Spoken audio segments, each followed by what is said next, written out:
Hello guys, in this video I will create a paragraph with a border that has an image on it. So let's start.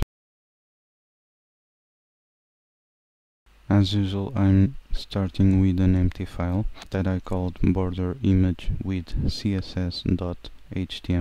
First I create a p element for paragraph with the text my paragraph.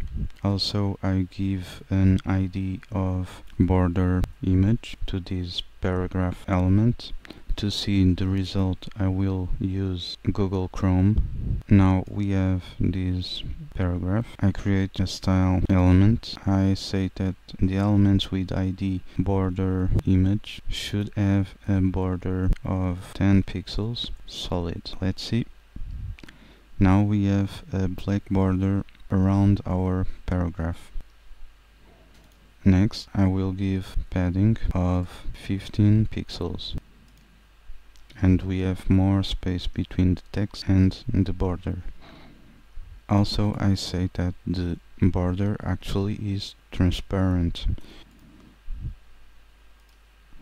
and we now cannot see that border because it's transparent. I also have an image that I created, and in the file it's called 𝗀𝘁𝗿𝗀𝗃.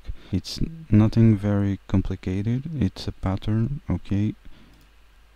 So I add a border image source url_image.jpg. Here is the name of the file. Because I have the file in the same folder that border image with css.html, I just have to put the name of the file. But if you have in another folder, you must specify the full path. Let's see. Now we have these 4 corners with our image. Let's say that border image slice is equals to 30.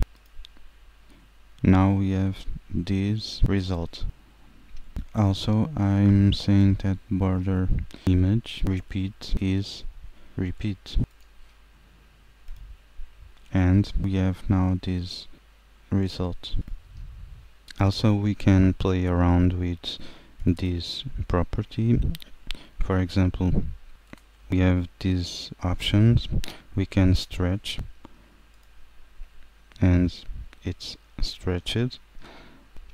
We can space. Let's see what this does. And we have these spaces and round. We have this result. So thank you for watching and hope you like it.